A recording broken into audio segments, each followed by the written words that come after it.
And we're back to the Tangent Podcast with the Drunken News.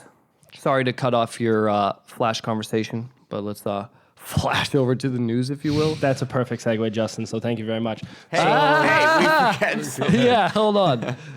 Sir? Sir? Trying to I guess since you're not going to drink, I guess you could start to read, but... Just cutting off flow is totally fine.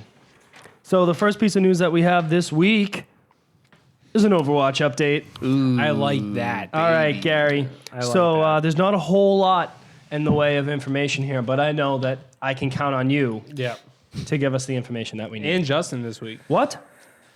Justin Yes, knows what yeah, we're dude. talking I'm about. Okay, I so know what's up. And Steve. Steve Godmike back there. So for Pro those of you that Overwatch. don't know, it's been a buzz throughout the internet this week that Symmetra is going to get an update where she's going to be the first character to have 2 ultimate moves. And that's kind of where I'm at. Yeah. So elaborate, Gary. Yeah, so Symmetra hit the PTR with some changes. Inner changes, yes, there's 2 ultimates now, which is interesting because in Overwatch, every hero has 1 ultimate. And they've been trying to make Symmetra viable because right now, Symmetra is only really used on the first point of a certain defensive matches map, on yeah. a defensive match. And then if they get pushed through, then they just switch off. Yeah, once Symmetra. the first ultimate's done, then they switch off. Yeah. We should mention her ultimate is a Teleporter. It's a teleporter, so Yeah. you can put it in spawn and then place it wherever, ideally close to the control Objective, point. yeah. So that way people don't have to run all the way back to the control point. Yeah. They just instantaneously. But the problem is that she runs into is that most of the second defense points, Are once you close to your respawn, spawn. so her ultimate doesn't become as valuable as somebody else, so you would usually switch off. Well said. And so then the other thing that was pretty frustrating with Symmetra was the fact that when you're building your turret, so like before a round would start, as Symmetra, you had to give everyone shields and then you had to start building turrets. So they looked at that as you were waiting on a lot of cooldown times, and they looked at that as being frustrating, which I agree. That she has the ability to put out 6 turrets at a time, but they were only giving you 3 to start, and then you had to wait for cooldowns the other 3 through cooldowns, which would take some time. So what they've done now is changed her to have 2 ultimates, and we'll talk about what the other ultimate is in a sec. But the first thing that they changed was that you can put all 6 turrets out at once.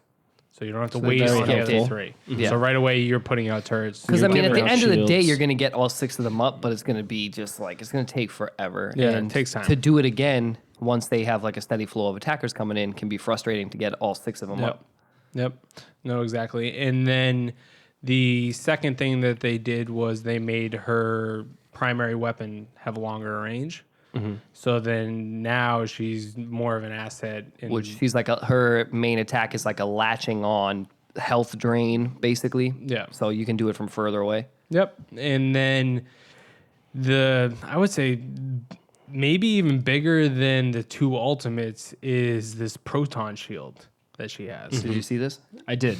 So her proton shield, instead of having the ability to give shielding to her allies on her team, she now has the ability to literally throw out a Reinhardt shield in But front it of her. continuously floats forward, right? So it moves at the pace of like a walking pace. If you're walking with a character, you can walk behind this shield as it's moving. But it's forward. always moving forward. But it's always moving forward, and it does take damage. So if it takes enough damage, it will go down. But it's very similar to a Reinhardt shield, and now That's awesome. Symmetra is pretty viable from that aspect of being able to push objectives or use her offensively, which she wasn't being able to be used and before. build her ultimate, because now that Reinhardt, you might not need another tank or a Reinhardt, because you could if you keep her alive, you could keep spamming Reinhardt the keeps shield. taking hits. He's taking hits now. He first Anna's nano boost got nerfed. Then now everyone's like amp damage. So now Reinhardt's shield doesn't last as long. And now Symmetra has a shield. Yeah. So Reinhardt's kind Reinhardt's of fucked. getting thrown to the wolves right now. But, on top of that, she can send out these shields, which teams can push with or push against. It seems to be very, it seems to can be see where pushing it'd in the be right useful. direction of what they're trying to do with Symmetra. And then her second ultimate, so obviously she has the teleporter. you'll be able to toggle these on the fly. So once you build up your ultimate, you'll be able to toggle them from which one you want to use, and depending on the situation. The other ultimate that she has is a shield generator. And the shield generator itself can be placed in any area, and it has a wide range for your entire team, and it goes through walls. So walls don't You would matter. still hide it in the same kind of spot that you would put A teleporter. that you don't want someone to see it, but if you're within 25 yards of it, you're It's still going going to to get the shield. regenerate everybody's shields. And it's probably going to be low enough for it to be able to be hidden. So is this similar to, let's say, a Lucio? But probably, I'm guessing it's going to be much less. It's much less, but it has a wider range. And say somebody takes damage, this will stay up for a long time. Like when she puts it up, and I've watched the videos on it, the enemy team, you got to go take that down because it's stood up just like a teleporter. So the enemy team can go find It's it. a and large take like it down. frame. But it over time is going to just give them more shields than say a Lucio is a one-off. Yeah. This can last for quite some time. I don't know exact time for it. And then the other thing is they gave the teleporters not more health, but they gave it half of its health as shield. Okay, so it regenerates. So it regenerates now. Because a lot of problems that people are having is somebody would go to take out a teleporter, put damage into it, but then you would kill them. Yeah. But then your teleporter can't get health anymore. Yeah, it can't be repaired similar to the So turret. it's low health, Yeah. and then somebody else comes in and tags it up and tags it up, and then it dies. Now it has half of its health is shields, so now it's going to regenerate shields as well. So it seems like Symmetra is getting a pretty viable buff, but I think it's needed because she is a really fun character to play. So, But she is only useful in like one or two. exactly. So this will be interesting to see how she kind of fits in with everything because it's pretty much a new character. They're really reworking her character. So she's getting the shield. That's not replacing anything. That's just on top of what she can already do. So she can't give the shields anymore.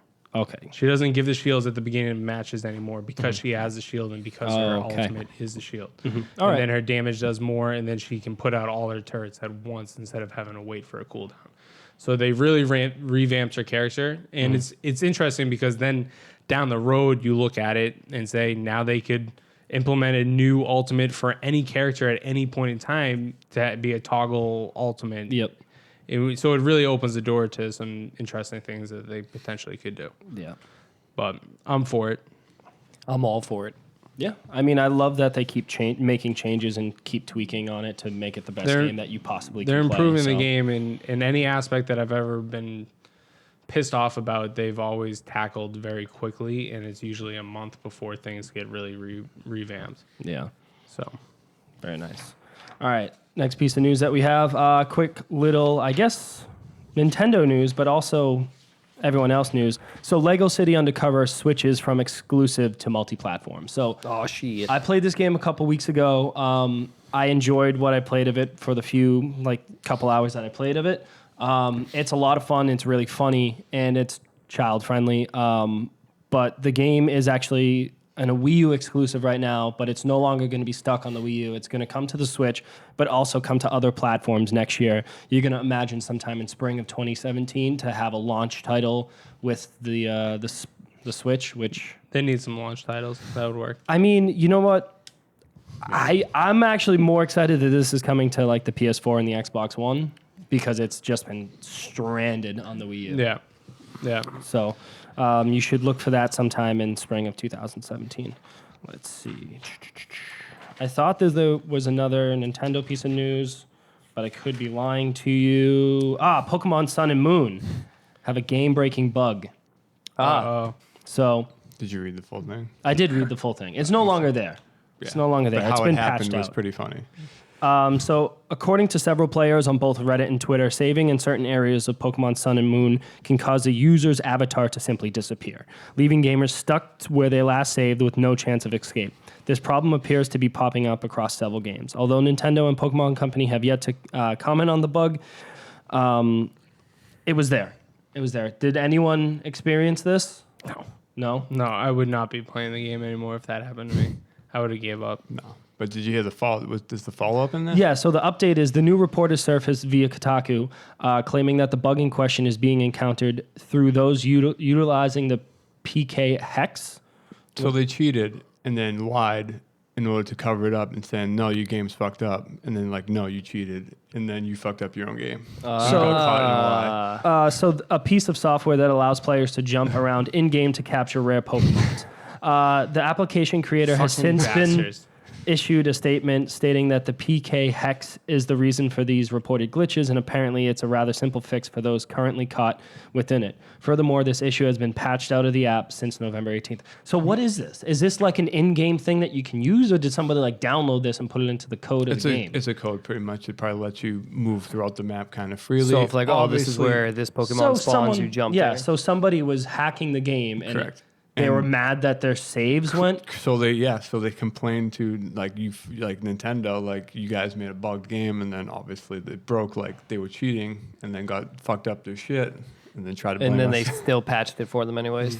They probably patched out the whole the whole code. Yeah. So And got rid of them too. That's fucking stupid. There was also another thing about Pokemon Sun and Moon that people pirated the game, and then they were saying like they were pissed off about it or something, and then Nintendo was like, "You stole the fucking game. We're gonna ban you for life or whatever." People are fucking stupid. Yeah, I don't know what like- you want from me. That's fucking dumb. Of course, people probably just trying to the knockoffs, the repro cards. That's pretty much. Yeah. Well, if you're stealing games, one, shame on you, but two, don't fucking complain to the company that you stole it from. Moving on. I think it's ingenious.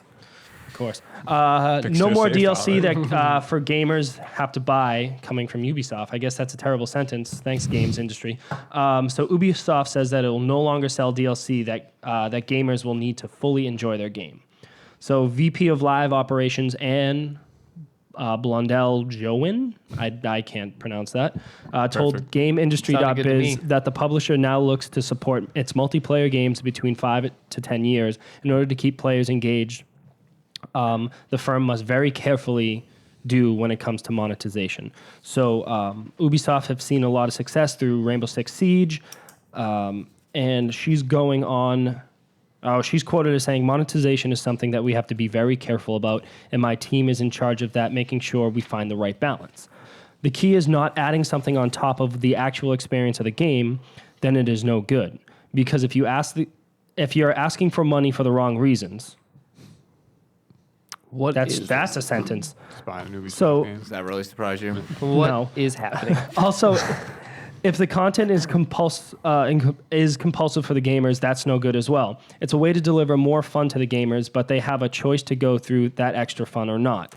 So she gives a really good example about the way that we monetize Rainbow Six Siege is that people are happy about the new characters and they can customize them with weapons and charms. But even if they don't want to do it, they still have the same exact experience as other gamers. It was just an extra piece of revenue for us, which comes from the gamers being happy. If gamers are not happy, we would not ask for that extra money. How about you make a fucking full game? What is this all news the shit story in it, saying exactly? stop holding What were they shit doing back. that they're not doing anymore? So what they're not gonna doing be is charging for DLC that impacts the game. so they're not doing any sort For of multiplayer DLC or just any multiplayer DLC. So Because that they're wouldn't impact- what they're doing is cosmetic stuff. So they're moving forward. They're saying we're no longer going to be charging you for characters. So I guess things I'm of that confused nature. as in the past Only they would charge you for multiplayer stuff, or I guess so. What they're saying is that they're no longer going to. They're just doing it for cosmetic purposes. So what they're saying with the new character in Rainbow Six, they release the character. You can play him free, but if you want like the added skins and weapon skins and all the other stuff that comes with it cosmetically, they charge you money to buy it. Is Perfect. Because then I know when I play online, what moron is Actually buying spend fucking money. DLC. Yeah. I think that most online shooters do that now. Most of them this do, doesn't except sound for like much Call of newer. Duty. Call of Duty and say Battlefield doesn't do it anymore. I know. Gears of War doesn't do it anymore. No, Gears does it. They do free DLC? I don't know if they do free DLC. I was Saw talking Season about Pass. cosmetic stuff. Yeah. So like you can paying buy for- like a flaming gun that's like yeah. whatever. And just like Overwatch, you can buy loot boxes and everyone does the cosmetic purchases, but it's Ubisoft saying that they're not going to have like if they release a new map in any of their multiplayer, they're not going to charge you for it. which because they're not Multiplayers going to charge for separate maps the and multi. Yeah, and that's the way that it should be. Like Halo's done it, Overwatch has done it. A lot of different multiplayers are now in companies are going towards the free DLC, including to keep people playing their game. That's the problem that's happening right now. Is there's so many fucking games out that Divide up everybody. you gotta hold someone's attention. Why does Overwatch keep my attention? Every single week, every single month, every single day, they're coming out with new patches, new things, new skins, They new didn't charge weapons, you new for it. characters, new maps. Like they're keeping us engaged. Well, they're in still that. actively working on the game. Correct. Yeah, and And that's it's all the key. I free. mean, that's what Blizzard's always done. You know, Yeah. there's always updates. They're always like balancing the game. Exactly, and it's And- all free. Right. It's all free unless you want to pay for a loot box, Right. which would be dumb to do because there's so many chances to get loot boxes. Guilty. Yeah, and I've We've done all it as bought well, one. but at the same time, there's 10. ample opportunity for it. You know, especially now with Still arcade nothing. mode. Yeah. So So I get some, yeah. every once in a while. But it's at least good that Ubisoft is doing it. But I feel like they're just jumping on the bandwagon to be like, "Hey, look at us! This is what we're doing." Like, hey, guys, hey. everybody else is already Right. starting to do it. But it's good that they're jumping on the bandwagon because Yeah. at least they're not trying to fuck over people Even more. playing their games, you know? yeah, but that I mean, makes- Ubisoft Nickel and multiplayers. dime, everyone. Well, I mean, yeah. they don't really. They're not really known for their online multiplayer. Ubisoft did this division, right? Yeah, Yeah. That's really Well, it. they're Tom. Rainbow Six. Rainbow Six is Siege, like a Yeah. huge. But which was it's actually pretty good, but it's just Do people still play that? Yeah. I mean, I guess yeah. slightly, right? I mean, people do slightly, but it's not. I mean, there's too many multiplayer games now. Bob. Let's see. What do we got? Xbox news. So Xbox Live Games with Gold for December includes Burnout Paradise backwards compatibility. What? Oh, backwards compatibility and freeness. Yeah. Oh, so let me get into it, right? sick. On Stop Xbox it. One, Sleeping Dogs Definitive Edition is free for the entire month of December, which you should probably pick up. I heard it was pretty- super underrated. Yeah, I heard like it was good. overlooked. Yeah. While Outlast It's joins not Watch Dogs, Justin. not Watch Dogs. For a second, I was like so sad. no, No, it's completely. No, I know. different. I know which game that is. Yep. So Outlast joins December 16th through January 15th. On the 360 side of things, Outland is free for the first half of the month, and then Burnout Paradise takes the wheel for the second half. Outlast. Outlast. Outlast is that horror game, right? Correct. Okay, so Outland is a Damn it. platforming. I saw it was like $4 the other day, and I was like, I'm not gonna buy it. And you then bought it? now it's free. Oh, okay. No, I didn't buy it, but now it's free, which is crazy. waited And then that. Outland, I've actually played Outland. You ever played Burnout? Is that the one that is like you Two different switch colors, red and blue? Yeah, Yeah, I you remember switch through playing the demo colors, for and it's that. kind of like what we're talking about to platforming. You have to switch from the past to the present to like solve the puzzles. very as you s- guacamole. Yeah. Guacamole. You switch from blue to red. Did you play Burnout? Yeah. Burnout is sick. Yeah. Although Burnout Burnout. 3 Takedown is the best. I don't care what anyone says. That Yeah. one for the original Xbox is fucking phenomenal. Yeah, it's good shit. It doesn't matter to me. I'm What pumped. was the racing game that you were a stunt driver? Anyone remember? Split second. Was it Split Second? Where you, You could could like switch switch, cars. not switch cars, but you would switch like what's happening Crash test dummies. in. It was in, like on you, the you were race. like a movie, like you were Oh, playing. Stuntman, right? Was it Wasn't- Stuntman? I don't know. I mean, My I just favorite- remember that racing game was fucking sweet. Dude, Burnout was the best. It was just like Yeah, crashing. Burnout into 3 shit. Takedown like, is the okay. best. yeah. So you should Will go do. out and Free. buy that. Yeah. Well, don't buy it. It's gonna be free. Yeah, it's going to be free. The next piece of Microsoft news that we have is that Peter Molyneux wants to make Fable 4. Apparently, this upsets Microsoft. I'd be a little upset. He made a piece of shit before that. Yeah, well, he's made 2 pieces of shit, really. What else did he make? So he's made Fable. So he's the creative genius behind Fable 1, 2, and 3. So he was the head of Lionhead Studios before they were closed. He left, when did he leave? 2012 to found 22 Cans. But So he wasn't a part of Fable Legends. no. Like this wasn't the same guy You told that me. I had a nice conversation No, with. no. that This was the actually- guy who actually started the real Fable. Yeah. Yeah. Who fucking okay. Yeah, Keep going. So He had a bunch of he's in an interview with OXM, he says that it's crazy that Fable 4 isn't being made. I would love to do a Fable 4, and the studio tried to do it. You'd have to get the original team back together. Molyneux also mentioned how he and his team sometimes upset Microsoft with their sense of humor, something he described as being part of a typically British studio. I think it was the sense of humor. Sense of humor is a little off. Yeah. Well, he says, I think that it was a sense of humor. You know, the British slightly political, incorrect sense of humor, especially with Fable, where we had prostitutes and same-sex marriage. Microsoft were appalled. You know, they were busily going around trying to rub all the nipples out of the women just to not to offend people. So Sounds like they're not going to make another Fable. no, probably. Yeah. Well, if they're going to make another Fable, It's it's not going to be with him. definitely not with Peter Molyneux. He is Oh, with fucking nipples. I mean, he's burning bridges. burning with that bridges right statement. there. Yeah. I mean, Well, but the thing is, what he's really saying though, it's kind of fucked up that they won't put any of the provocative stuff that what makes Fable fucking awesome into a new but game. is that what makes Fable awesome? Nipples? Yes. No, but that's, Part of I it. mean, part of the game and part of the lore was like, it was kind of raunchy and funny and cheeky and But do you think that's what Microsoft was doing? Was taking all that stuff out? Do you believe that? potentially. They just released a game on on Xbox that had full blown vaginas. So Watch Dogs. Watch Dogs 2 had full blown vaginas. They were just like So, signed off on that. I don't You think they were know all signed off that on I that? believe this guy. I Let's don't put know. it I that way. believe it. Different time period. You know? I don't know. So my thought is that he's always like I really enjoy Fable 1 and 2. 3 kind of fell off the bandwagon for me, but I feel like anytime this guy comes up into conversation, he's such an attention-seeking person. Every time he goes on the record for saying something, it's controversial, and he's trying to get people to remember him. And the problem is that he created Black and White, which is an old PC game that people loved. Black and White 2, which people loved, and then Fable.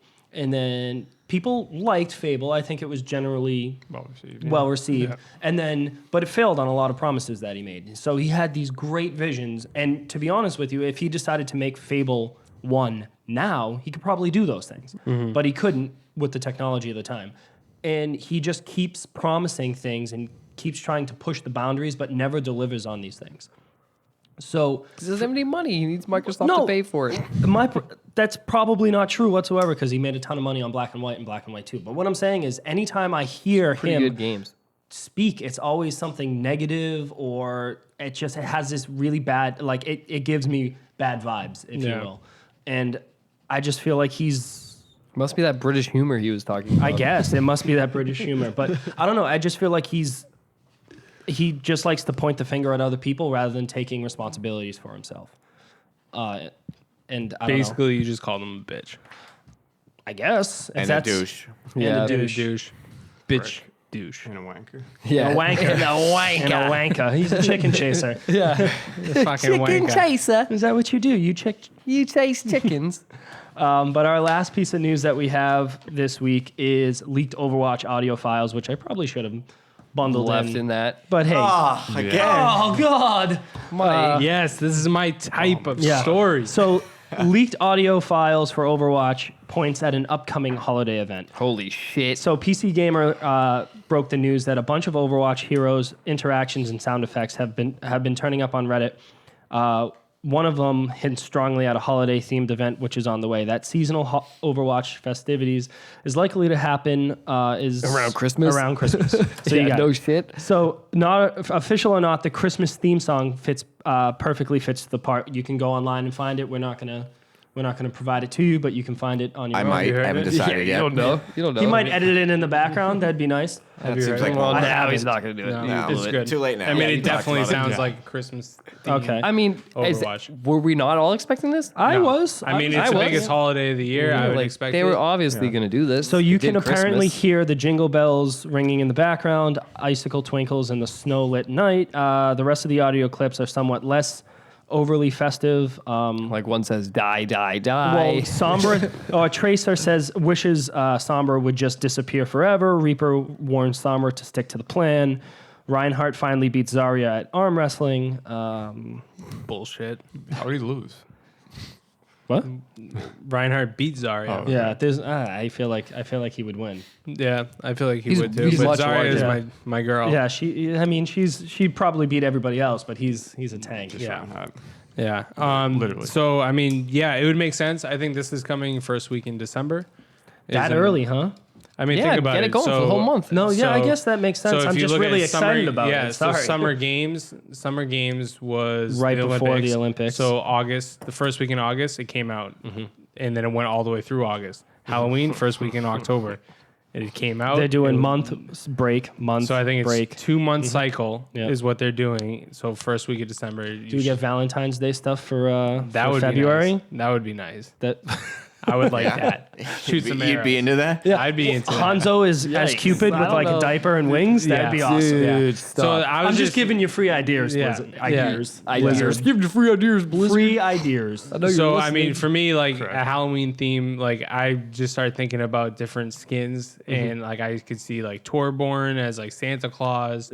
Oh, I was gonna say Reinhardt is Santa Claus because he got the big bowl But full of jelly. but my thought process is Torborn the doesn't characters really that have one. got From last time. major skins in the Halloween update aren't going to be the same that get it. Sombra is an elf, guaranteed. Sombra has like the elf shoes on, high stockings, Yeah, she could be an elf. total elf. Or Yeah. maybe Tracer. could You see- could do Tracer Sombra. I could see like a Mercy as like one of the reindeer, like Yep. that type That'd of be shit. awesome. But I think it's interesting. I think they're also hinted at a sort of arena mode is in the audio files, which people are like. I've listened to some of them, and it literally is saying like entering the arena. Yeah, there's an entering the arena. I keep saying that. Challenger and Gladiator. Yeah. Made by Winston's AI Athena. Yeah, so it could be some sort of round-based 1v1, 2v2 mode type deal.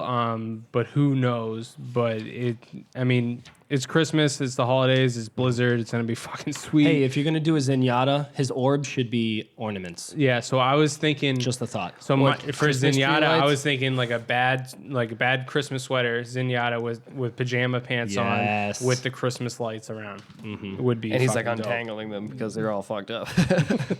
Well, there you go. There you go. There you go. But I think it would be fucking sweet. So I would count on it first week in December, first Tuesday in December. I would say. Yeah, usually they drop on a Tuesday. Yep. Ruby Tuesday. No, not a Ruby Tuesday. But that's going to be it for this week's Drunken News. We're going to take a quick break, come back with what we're doing on the site and all that jazz.